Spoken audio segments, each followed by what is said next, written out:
Humihiling ng panalangin ngayon ng dating senador na si Bong Revilla matapos siyang isama ng ICI na kasuhan sa Ghost Project scandal. Ayon sa dating senador, wala umanong katotohanan ang inaakusa sa kanya. Ginagamit lamang daw ang kanyang pangalan upang mapagtakpan ang buong katotohanan. Sa huli, sinabi ni Bong Revilla na harapin niya ang kasong isasampa laban sa kanya.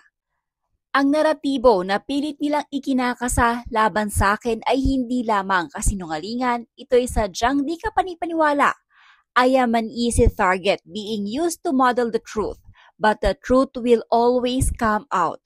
Ginagamit ang aking pangalan para malihis sa katotohanan, ngunit ang katotohanan kailanman ay hindi matatakpan. I have lived my life facing all challenges thrown my way. Hindi ako tumakbo, hindi ako nagtago. Hindi ako umurong noon, hindi ako uurong ngayon. At dahil ang katotohanan ay nasa aking panig, haharapin ko ito ng buong tapang at paninindigan. Kasama kayo, nananalig akong sa huli. Ang mga tunay na may sala ang mananagot para sa hustisya at para sa bayan. Mantala, nagparating naman ng pagsuporta ang ilang tagahanga ng dating senador. I agree with what you have said, former Senator Ramon Bong Revilla. In the midst of any accusation or misleading narratives, it is important that we stand firmly on the side of truth.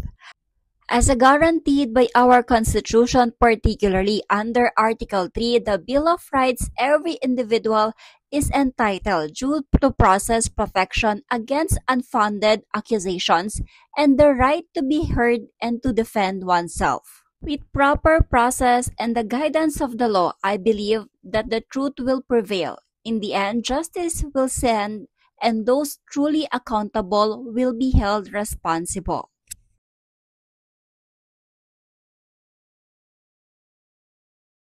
Anumang paninira gawin ng mga taong nagtatago sa kasinungalingan ay di po sila magtatagumpay. Lagi namin kayong pinagpapray na malagpasan niyo po lahat ng inyong pagsubok. Mahal po namin kayo, Senator. We love Revilla's family anuman ang sabihin nila.